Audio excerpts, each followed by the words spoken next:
Kelakar AHY soal kepercayaan publik ke Jokowi 90%, kenapa nggak sekalian 100%?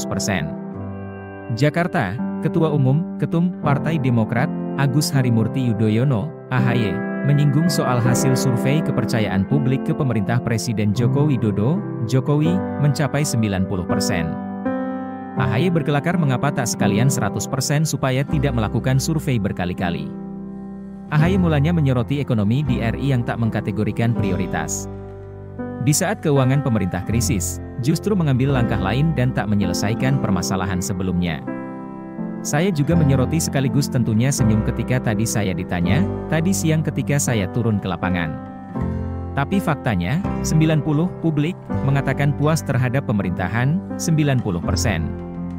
Kata AHY menirukan pertanyaan itu saat konferensi pers di DPP Partai Demokrat, Jakarta Pusat, Jumat, 14 Juli 2023. AHY merespons pertanyaan itu dengan santai.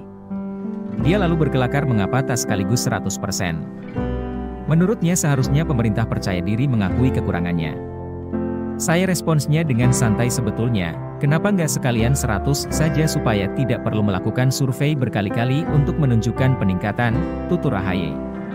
Langsung saja dikatakan 100% rakyat kita puas dengan pemerintahan, itu hanya sebagai sebuah refleksi ya bahwa sebetulnya tidak perlu insecure merasa, wah jangan sampai dinilai tidak sukses, sambungnya.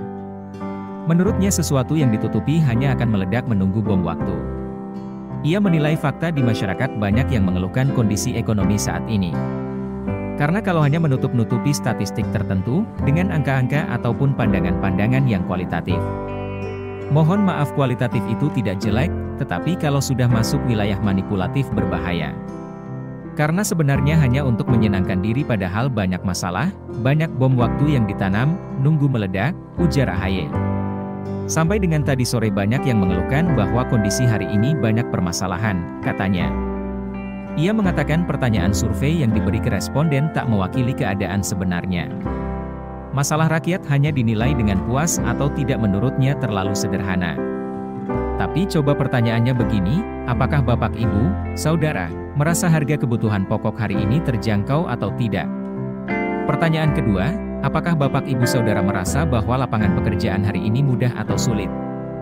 Pertanyaan ketiga, misalnya apakah Bapak, Ibu, Saudara merasa keadilan dan kebijakan hukum di Indonesia ini sudah baik atau gimana? Pungkasnya.